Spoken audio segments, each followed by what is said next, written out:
Good morning, America. Welcome to our first active US. Here is the breaking news from America. Sellers say aircraft carrier that had multiplied suicides occurred among new crew was uninhabitable.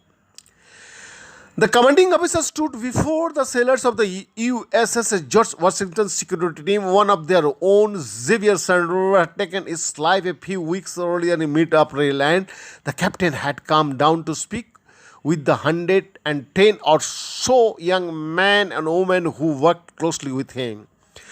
The conversation with Captain Brent Gert lasted 2 hours, according to four sailors in attendance who spoke with the reporter. In it, Gert acknowledged what the sailors had failed for months. He said the crew had moved back onto the aircraft carrier too soon. The sailors recalled, but it was too late to go back.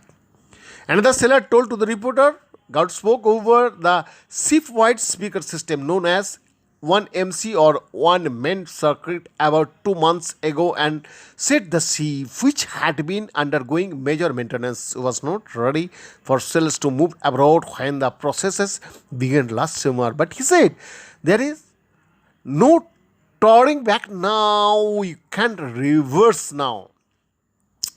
The situation on the aircraft carrier came to national attention when three sailors died by suicide in 1 week last month, but 12 current and former crew members of the George Washington's who spoke to the reporter painted in disturbing picture of a ship with myriad issues, including what many said were terrible accommodation standards on the vessel, which was effectively a construction site, concern over the quality of food, and a sense that leadership was not tackling the problems and dismissing complaints.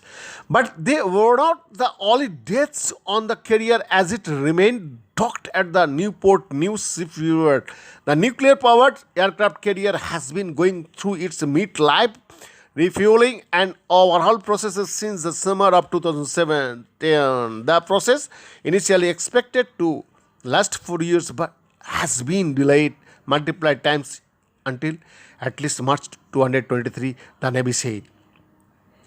The sailor who agreed to speak with the reporter all said the ship was uninhabitable. Sailors began moving aboard the carrier about 1 year ago after the ship had already been in its refueling and overall processes for 4 years and was supposed to be ready to accommodate parts of the crew even after years of work to prepare the carrier for its next deployment. The ship remained a construction zone around the clock. Often, the challenges of life on the ship hit the youngest sailors hardest.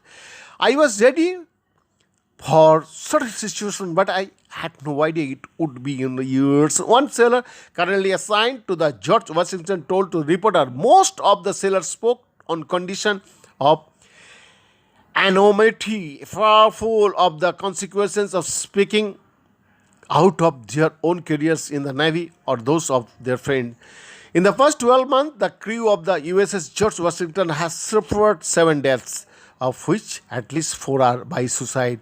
The Navy said Xavier Sandor, who worked in security on board the ship, according to those who knew him, took his own life on April 15, the third suicide in 1 week amongst the crew.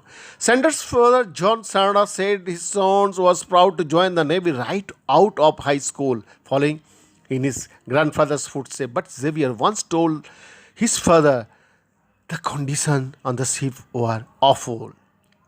How do you sleep on an aircraft carrier with jackhammering and smokes and smells during the day? Asked John Cerno, demanding an explanation. He would sleep in his crew. No sailor should even have been living on that ship in those conditions.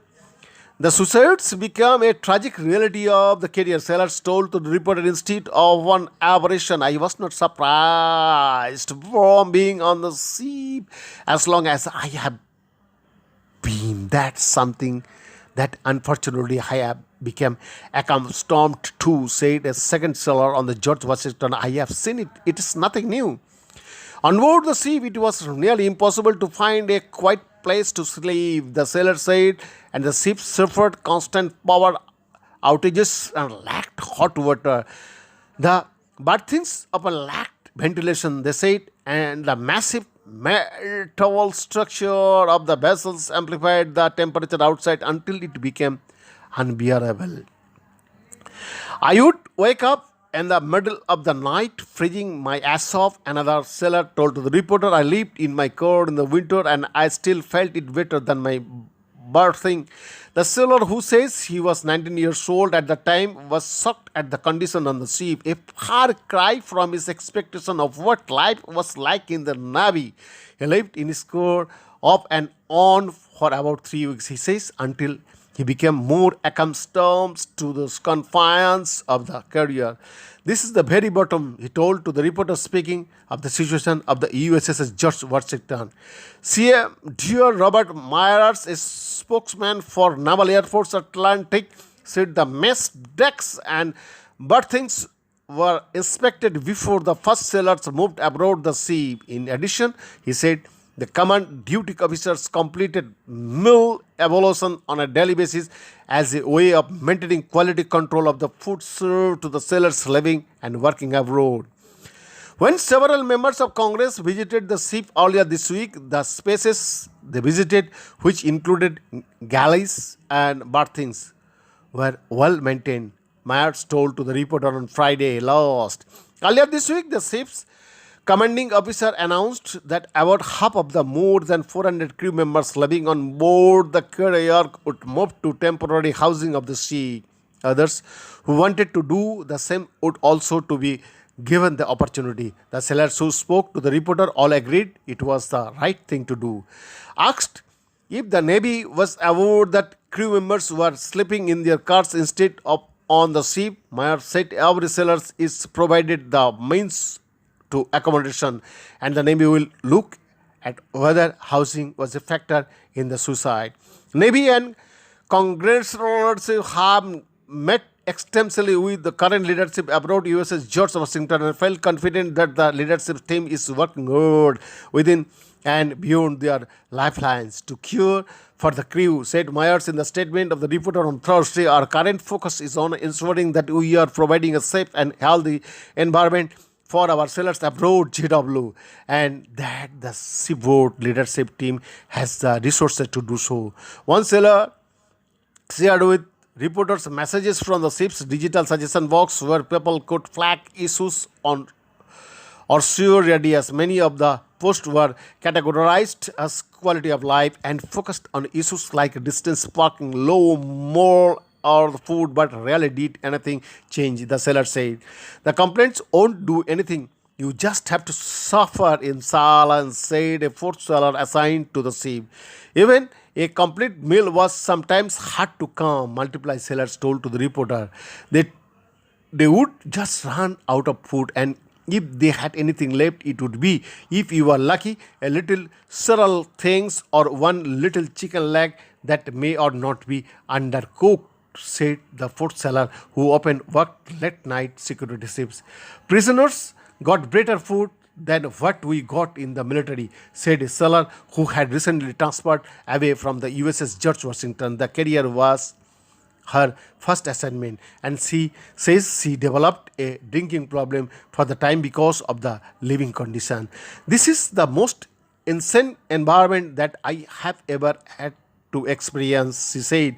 2 weeks ago, Master Chief Petty Officer of the Naval Russell Smith, the service's top enlisted sailor, visited the George Washington and spoke to the crew in a statement issued afterward. He said his visit to the sea was about an open and honest dialogue where he wanted to learn about the difficulties our sailors are facing and to understand their concern.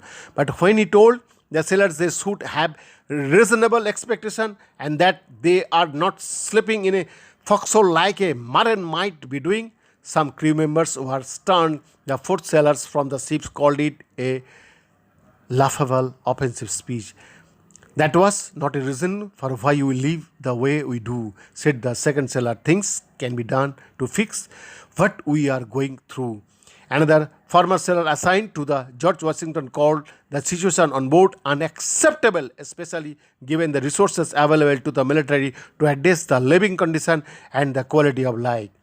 This is not Afghanistan, where you are expecting those circumstances. He said, this is Newport News, Virginia. Beyond the report for Sakti USA.